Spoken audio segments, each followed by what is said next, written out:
bendiga que está a su lado, amén. Bendiga a alguien, no se vaya a quedar sin bendecir a alguien. China, dice, qué elegancia. Muy bien, gloria a Dios, amén. Muy bien.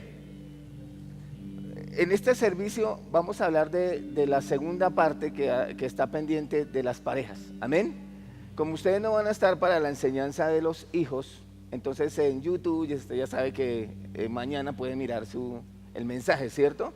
Pero vamos a concentrarnos hoy en un tema que está todavía por terminar, que es la segunda prioridad que Dios estableció bíblicamente, que es el hogar, amén. Siéntese, tengan la bondad, pónganse incómodos, amén. Si ya bendijo a alguien, amén.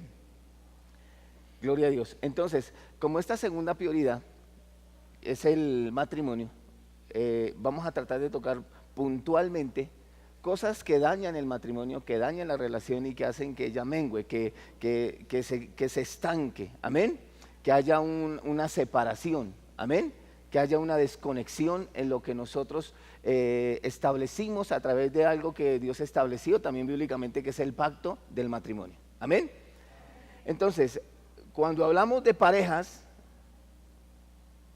cónyuges o matrimonios, tenemos que mirar cómo afirmar la pareja, cómo establecerla, cómo consolidarla, cómo hacer que la pareja sea más fructífera y sea más sólida. No sé si ustedes se han dado cuenta, pero ahora las parejas no se están separando ni al 1, ni a los 2, ni a los 3 años de matrimonio. Se están separando después de 20 años. Y a veces nosotros tenemos enemigos internos en el matrimonio que no podemos y no sabemos identificar porque son invisibles. Y obviamente en ninguna universidad enseñan cómo administrar un matrimonio, que se supone que es la primera sociedad que formamos. Primero identificamos algo bíblicamente: el matrimonio es el segundo pacto establecido por Dios. Este segundo pacto, y ustedes y yo sabemos que un pacto es un acuerdo entre dos partes, ¿cierto? Y en el servicio anterior les dije que lo más importante del matrimonio no era el matrimonio por la iglesia, sino por lo civil, hablando del acuerdo, pero una cosa no anula la otra. Es importante el matrimonio por la iglesia, obviamente, ¿cierto? Tener la bendición de Dios y tener la bendición de los hombres. Solo que ese pacto, esa alianza entre dos partes, tiene que quedar escrita. Esa alianza entre dos partes. La palabra del Señor dice en Romanos 12 que nosotros nos tenemos que someter a toda autoridad y que las autoridades que hay han sido establecidas por Dios. O sea que el matrimonio por lo civil es tan importante como el matrimonio por la iglesia. Amén. Porque en el matrimonio por lo civil se sientan las dos partes y lo que hacen es que hacen el acuerdo, ¿cierto? Y hacemos en ese pacto es muy parecido al pacto de sangre. Todo lo mío es de Dios, pero también todo lo de Dios es mío. Entonces, en el pacto del matrimonio, por lo civil, en ese acuerdo que está por escrito entre esas dos partes, todo lo del cónyuge, lo del esposo es de la esposa y lo de la esposa es del esposo. Amén. Entonces, en ese acuerdo que hacen, lo que luego empieza a hacer la pareja es el matrimonio por la iglesia, donde van delante del Señor y ambos fueron consistentes en esa decisión de tener ese hogar. Y llegan a la iglesia y se casan, ¿cierto? Reciben la bendición del Señor. ¿Qué abre las puertas a ese fantasma que se llama divorcio? Ese es lo que me quiero concentrar en esta mañana. ¿Qué es lo que abre las puertas a ese fantasma que se llama divorcio y que es una de las salidas que las personas, de una forma, digo yo, traumática, tienen que tomar? Entonces, tenemos que tener en cuenta varias cosas: cómo fortalecer nuestras relaciones de pareja, cómo tratar de entendernos, cómo tratar de sanar las heridas que podemos tener, que nos hemos hecho mutuamente, ¿cierto? Y obviamente eso no es nada fácil, amén. No es nada fácil. Y no sé si a ustedes, pero en 20 años y medio de matrimonio he tenido que experimentar, que vivir varios procesos. Es a lo que nosotros como pareja le huimos o no queremos enfrentar. Eso que nos divide, eso que en el transcurso, no sé si para mí personalmente digo yo que el noviazgo es una mentira, es una farsa. Esa es, o sea, y con esto no quiero desmeritar lo que son las relaciones de noviazgo, pero a lo que me quiero referir es que no sé si a muchas hermanas le pasó que esos niveles de serotonina, ¿cierto? Que hay tan fuertes en la persona, hace que la persona llegue a unos momentos y decir y expresar públicamente, yo no puedo vivir sin esa persona, es que si no es con él, me muero. Y su mamá o su familiar le dijo, no te vayas con él porque es un vago. Y usted dice, ¿un vago? Y usted se pone brava, se pone histérica, ¿cierto? Entonces esos niveles de serotonina están al full, o sea, hormonalmente usted está full. Y esos niveles son tan fuertes que usted no puede ver más allá de... Y él ese es su príncipe azul y entonces usted le dicen que no es un príncipe azul, usted dice, usted le ven cara de sapo, pero yo sé que le voy a dar el beso y se va a convertir en el príncipe y pasa 1 año, 2 años, 3 años dándole beso y siguió siendo el mismo sapo y no se transformó. Y como no hay una transformación, empieza lo que los psicólogos le llaman una... estrés postraumático, donde empezamos a desilusionarnos de esa persona con la que compartimos, con la que decidimos vivir nuestra vida y que obviamente no resultó ser eso que nosotros creímos que era esa persona, porque al principio cuando empieza ese noviazgo tenemos esa facilidad de expresarnos y de cortejar a nuestra pareja. Todo el tiempo no sabemos dónde ponerla, no sabemos a dónde llevarla, no sabemos ni qué decirle, no sabemos cómo tratarla. Mi amor, ¿dónde te pongo? Tú eres la reina de mi vida. Y luego dicen los psicólogos que es de 12 a 18 meses, esos niveles de serotonina se nivelan otra vez y volvemos a estar tranquilos. Y es el momento cuando el esposo o la esposa le dice, se te acabó el reinado.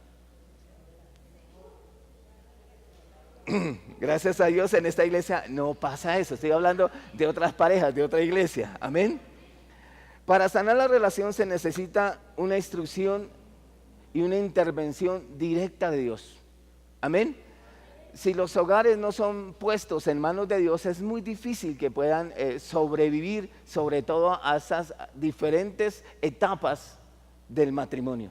No es lo mismo hablar de un matrimonio de 1 año, de un matrimonio de 2 años, de un matrimonio de 5 años, de un matrimonio de 30 años, de un matrimonio de 35 años. No existen los mismos problemas, no existen las mismas necesidades, no existen las mismas situaciones, no existen los mismos intereses, el matrimonio va cambiando. Y en estos 35 años que ustedes han compartido, la pareja más antigua de la iglesia, que estamos haciendo como una estadística, han experimentado momentos de su vida en el que el diablo, digo yo, y la misma relación, el mismo compartir entre esas dos personas producen fricción, ¿cierto? La palabra del Señor dice que piedra con piedra se aguza y el hombre con el hombre. Convivir con una persona que tiene un carácter totalmente diferente al nuestro, con la cual queremos compartir toda nuestra vida, conlleva también muchos inconvenientes. Hay muchos desacuerdos y dentro de la relación a veces las palabras, el comportamiento y las actitudes de nosotros crean desacuerdos que dividen, que separan, que nos quitan esa conexión y nos empiezan a desconectar lentamente. Y que obviamente hace que nosotros empecemos a tener algo que yo le llamo el síndrome del socavón. El síndrome del socavón sucede en las islas donde no hay agua dulce, solamente hay agua salada. Entonces tienen que hacer pozos profundos, muy hondos para sacar agua dulce. Entonces si una familia encuentra esos pozos profundos, esas aguas vivas, esas aguas dulces, ella inmediatamente va y construye su casa cerca a ese estanque, a ese pozo de agua. Pero luego esa persona va y le dice a un familiar y a otro y a otro. Cuando usted se da cuenta en esas épocas que funcionaba así, en esos lugares donde funciona así, lo que hacían era que donde encontraban un pozo se formaba un pueblo completo. Y esos eran, digo yo, estanques más grandes que esta bodega. Pero cuando se acababa el agua, socavón, todo se terminaba. Entonces, los niveles de presión que se manejan en un matrimonio pueden traer socavones. Y por lo menos habían ciudades, pueblos enteros que en minutos se desaparecían. Es raro y nosotros nos preguntamos muchas veces cómo un matrimonio de 25 años se pudo divorciar. Cómo una pareja que compartió toda su vida finalmente deciden separarse. Y obviamente surgen muchas preguntas. Amén.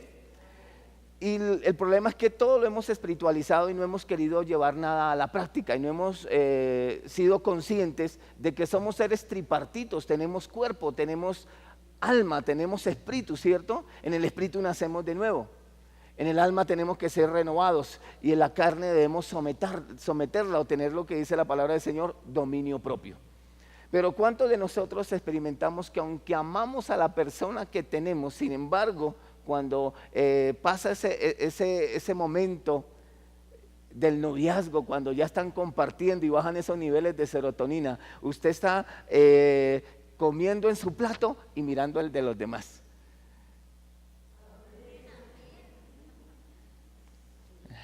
Buenos días. De estos temas no hablamos y a la gente no le gusta hablar, pero tenemos que ser conscientes. Y escúcheme, hermano, los hombres, nosotros sabemos que es así. Cuando bajan esos niveles de serotonina, ya nosotros, no sé si usted se acuerda, hermana, pero él la llamaba todos los días y duraban 2, 3 o 4 horas. Mi amor, mi vida, ay, tan linda, mi amor, ¿dónde te pongo? ¿Qué estás haciendo? Y 4 horas. Y cuelga tú. No, cuelga tú. ¿Cierto? Entonces ella le colgaba, ay, ¿por qué me colgaste? Y volvían y discutían, pero él la estaba llamando y hablando y cortejando, ¿cierto? Luego que se casaron, que bajaron esos niveles de serotonina, usted lo llama y le dice, ¿cómo está? Bien.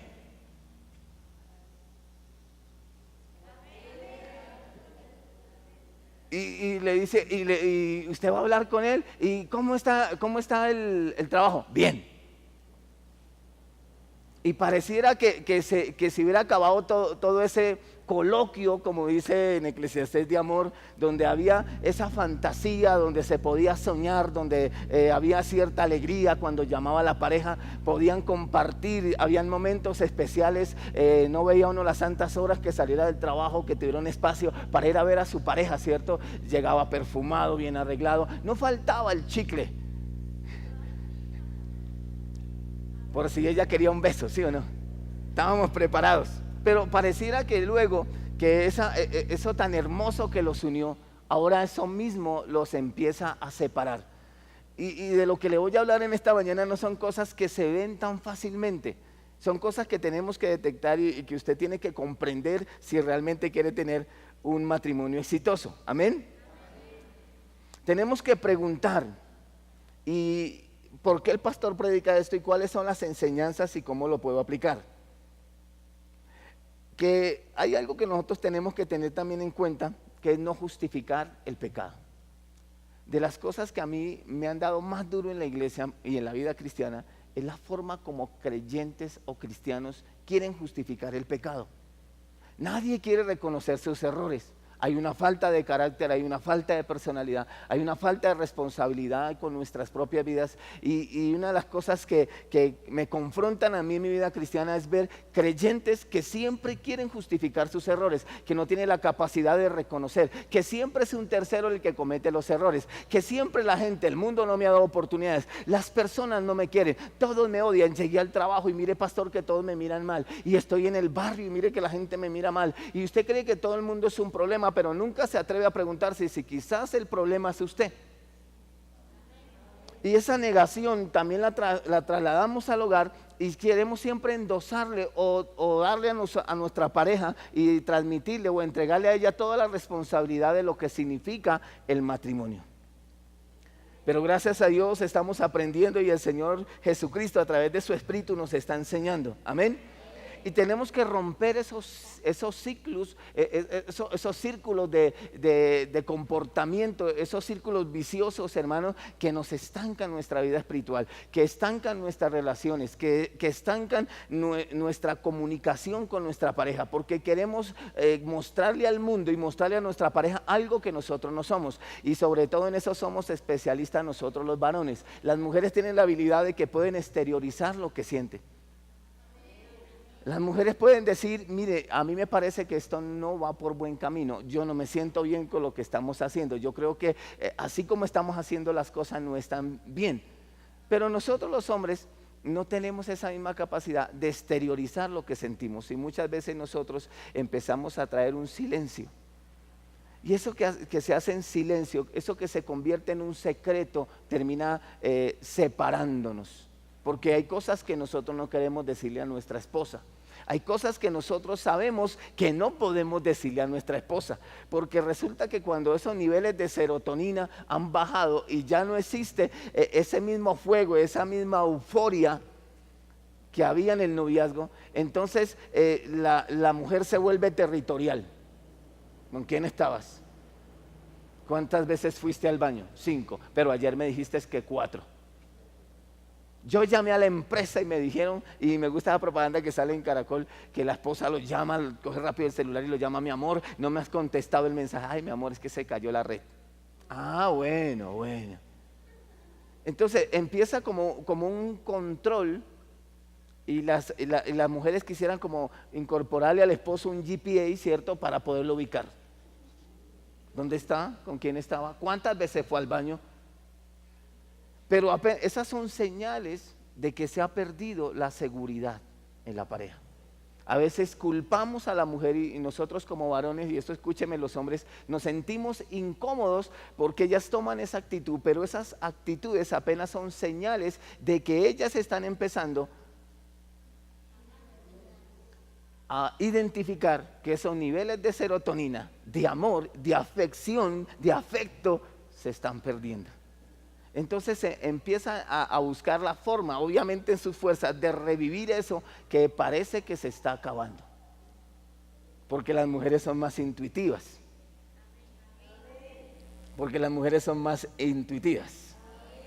Tenemos que trabajar, identificar lo que fue disparando ese comportamiento.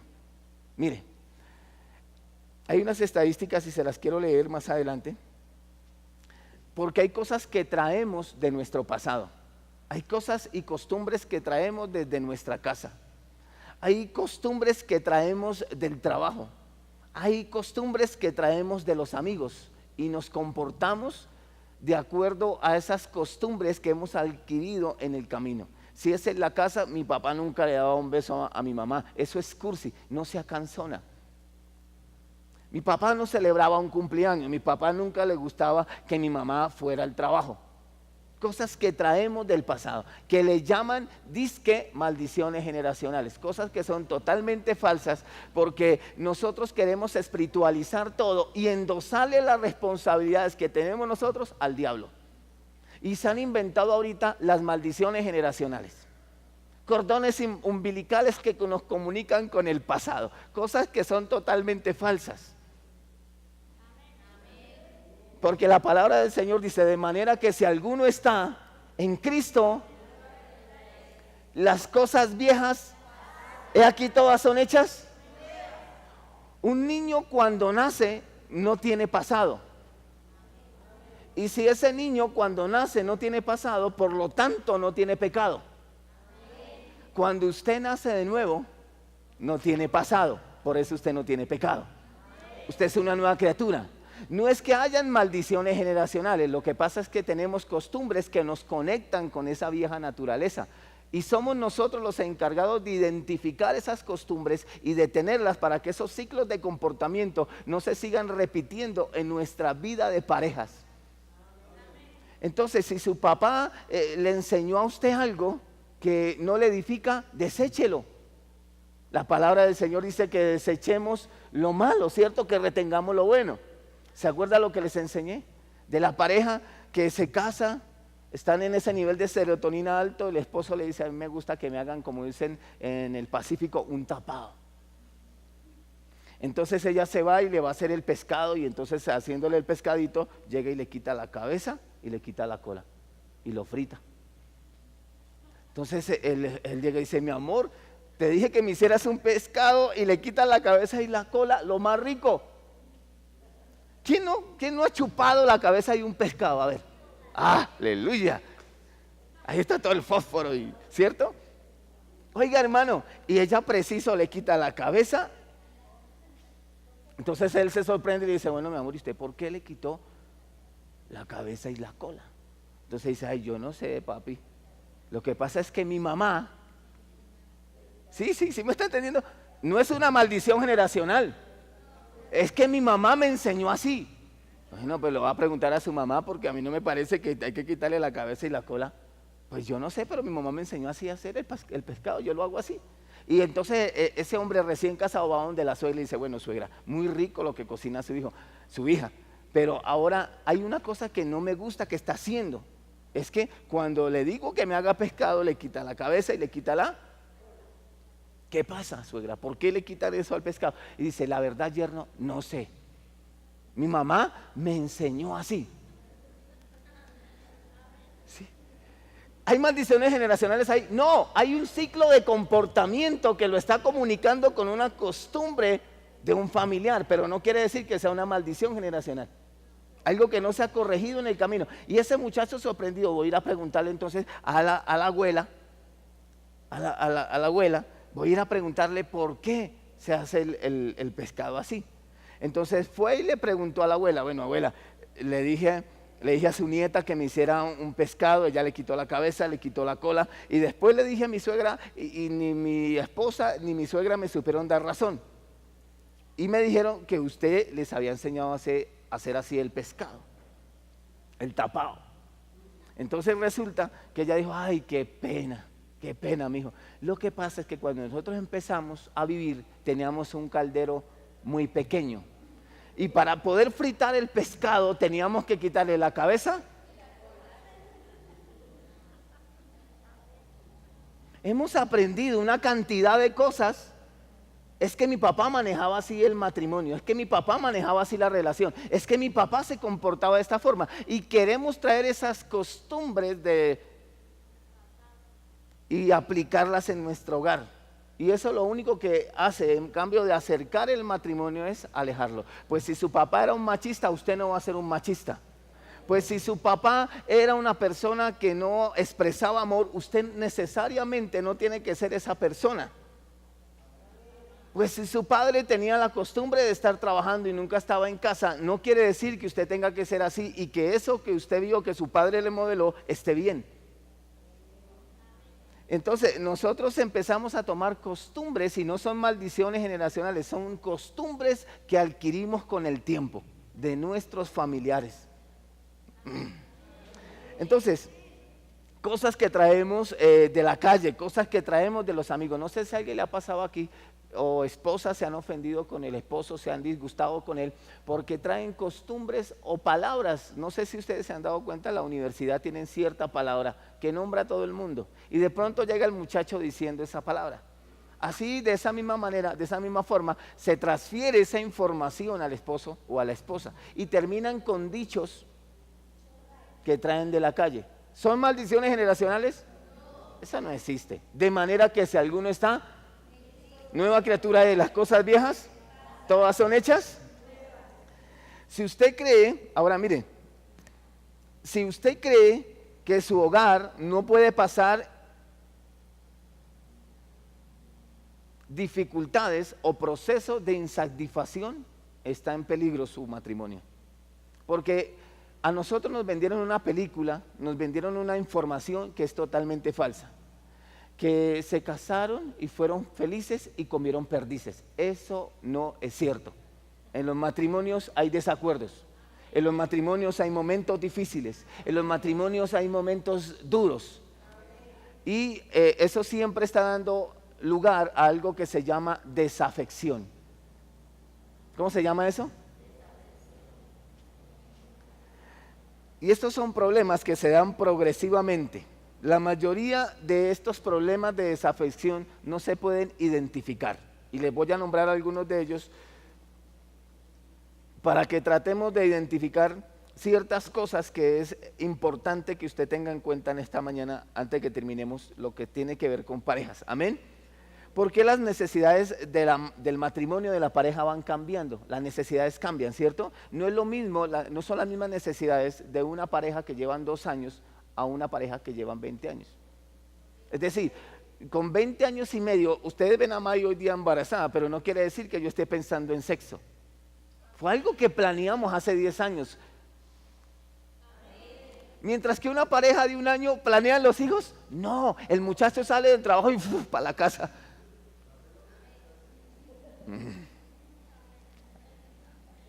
¿Habrá alguna pareja aquí de 1 año que no quiso decir amén? ¿Ustedes me entienden? ¿Sí o no?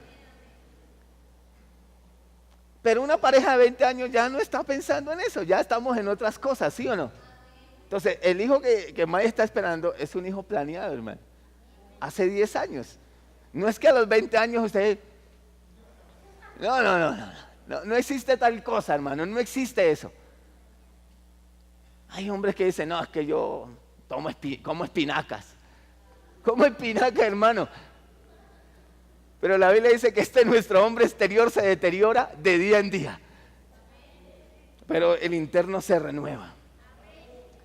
Y obviamente cuando la relación comienza, la relación de pareja, por estos niveles de serotonina, podemos clasificar el amor de una pareja como un amor fileo, como un amor filio, ¿cierto? Un amor de dar y recibir.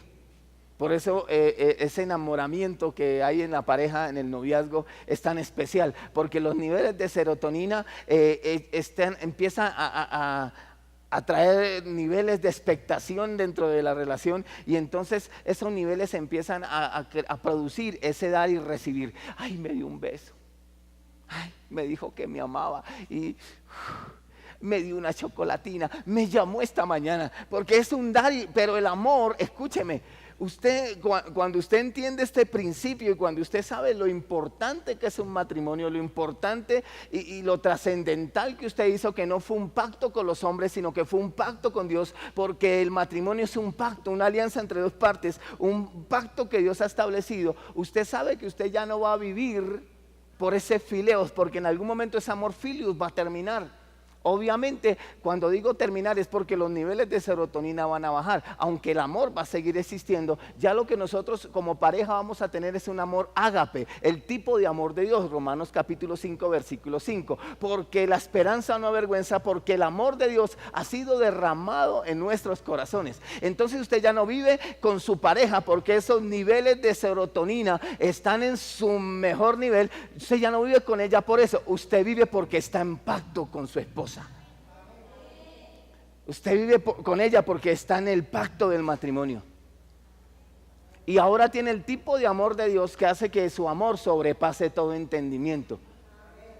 Es ese tipo de amor que hace que nosotros estemos a gusto con nuestra pareja independientemente de, que soportemos con paciencia sus debilidades y sus defectos, y que no tengamos la tendencia a mirar siempre lo malo. La palabra del Señor dice, si entre sacares de lo vil lo precioso. Cuando la pareja está madurando, cuando la relación ha madurado y están pasando los años, nosotros empezamos a sacar de entre lo vil, de entre lo malo, lo precioso. Y son parejas que tienen la costumbre de decir, él es un poquito mal geniado, él tiene estos defectos, pero es un hombre muy responsable y es muy amoroso. Hablen en fe, hermanas, hablen en fe. Amén. Y obviamente ese amor, que es el tipo de amor de Dios, hace que nosotros expresemos nuestro amor a la pareja, ¿cierto? Y dijimos que nos han enseñado como occidentales que es la mujer la que se entrega al hombre, porque en esos primeros años de serotonina todo lo confundimos con sexo. Y pensamos que entregarnos es simplemente tener sexo, pero dijimos que el que se entrega es el hombre. Porque Jesús nos dijo, ¿cierto? Lo aprendimos en la clase pasada, ¿cierto? Que la palabra del Señor dice que nosotros nos entreguemos a nuestras esposas, así como Cristo se entregó por su iglesia y dio su vida por ella. Cuando el hombre tiene el tipo de amor de Dios, ese amor ágape, es capaz de dar su vida por su esposa. Es capaz de dar su vida por su hogar. La prioridad de ese hombre es su hogar. Aleluya. Entonces, quiero hablar de algo que han establecido los psicólogos que se llama el nido del síndrome vacío. ¿El nido de qué? Del síndrome vacío. Y quiero referirme a los muchachos porque ahorita vamos a terminar y vamos a seguir con los jóvenes. Pero el síndrome del nido vacío funciona de esta manera. Una pareja, ¿hay alguna pareja? Hermano, vengan los dos. Miren, vengan. Les voy a mostrar esto. En un matrimonio, mire, en un matrimonio empiezan dos. Pueden haber 1, 2, 3, 4 o 5 hijos, pero terminan 2. Sus hijos en algún momento se van a casar. Sus hijos que están en la universidad, sus hijos que se enamoraron, se van a volver a casar. Y entonces esa situación es algo silencioso y ellos no lo van a notar. ¿Qué dijimos que es el síndrome del nido vacío? ¿Qué pasa? Nació Viviana, ven Viviana, y la niña tan linda. Viviana es muy linda, y entonces Viviana, y ellos están empezando y solamente tienen una cama. Entonces Viviana duerme en el medio. Y sin que ellos se den cuenta, es un enemigo silencioso. No que esto termine el hogar, no que esto acabe el hogar. Lo que pasa es que el síndrome del nido vacío empieza a crear una separación, una desconexión entre el esposo y la esposa. Ahora, Viviana, que está linda, duerme en el medio. Pero resulta que cuando Viviana se duerme, ese síndrome de desafección es algo lentamente que va drenando, que va desgastando, que va debilitando, que va desconectando la pareja. Entonces los dos todavía se siguen amando, no se han dado cuenta porque es un enemigo silencioso, el síndrome del nido vacío, lo que sucede en los matrimonios. Y de pronto los dos se dan un pico y todavía los niveles de serotonina no han bajado totalmente. Y resulta que en ese momento nace Laura. Nace Laura. Y sin que ellos se den cuenta, el síndrome del nido vacío, Laura en el medio, y sigue la desconexión, y se siguen separando, mire, y se siguen separando, pero resulta que todavía la serotonina, no, resulta que todavía, lo que pasa es que el Manuel de la Costa, no mentira, lo que pasa, todavía ellos, en ese amor, y es un enemigo silencioso, nace Víctor. En el medio, ok. Y resulta que Viviana va a la universidad y luego se casa y se va. Luego Laura va a la universidad y se casa y se va. Luego Víctor va a la universidad y se casa y se va. Y ellos dos quedaron desconectados. Gracias. Ellos dos quedan. ¿Sí me estoy dando a entender? Ese se llama el síndrome del nido vacío, que le llaman los psicólogos, los terapistas en este sentido. ¿Qué pasa? Que la pareja se desvinculó, se desconectó. Llegaron, no atendieron las necesidades conyugales y resulta que y encerraron su vida por sostener, por levantar, por educar y por bendecir a sus hijos. Eso no está mal, pero eso de sus hijos, el comportamiento que usted tiene que adoptar no es dejar a un lado su matrimonio, su relación de cónyuges por sus hijos. Porque lo único que hace eso es crear el síndrome del nido vacío. Entonces, ¿qué pasa? Que se desconectaron, se desvincularon, sin darse cuenta lentamente. Y ya duermen dos desconocidos y ya no saben ni siquiera, yo no sé, pero cuando se casan, cerraron la fábrica de chocolatines. Nacieron los hijos, entonces los zapatos que eran para mi esposa, ahora tocó comprárselos a Viviana. Y se pierde la relación. Y por eso experimentamos que las parejas no se están separando de los primeros años, sino de 20 años hacia arriba. Porque ellos, sin darse en cuenta, ese enemigo silencioso empezó a separarlos. No hay nada más desgastante, no hay nada más agotador que quedarse en casa criando a los hijos. Y es algo que no se nota. Pareciera que la mujer tuviera el privilegio de quedarse en casa y que tuviera la mejor parte, pero no hay nada más desgastante y que desgaste más la relación que cuando la mujer se emplea.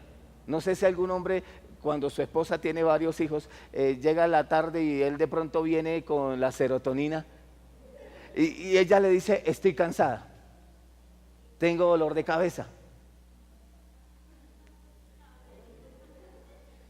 Aleluya. Porque eso va drenando y va separando. O sea, al final del día no tenemos sino una mujer totalmente cansada, agotada, y un hombre que ha estado todo el día trabajando, cansado y agotado. Es un enemigo silencioso. No hay tiempo para ellos. Y por eso Dios, y yo veo los principios tan poderosos del Señor. El Señor dice que Él hizo todo en 6 días, y el séptimo día, ese síndrome del nido vacío se da porque muchos hombres, muchas parejas no tienen en cuenta el reposo, no tienen en cuenta el descanso, no están pensando ni tienen eso en cuenta de que tienen que pasar momentos juntos. Lo que un día hizo que se uniera, que la relación se diera, lo que un día los unió, es lo que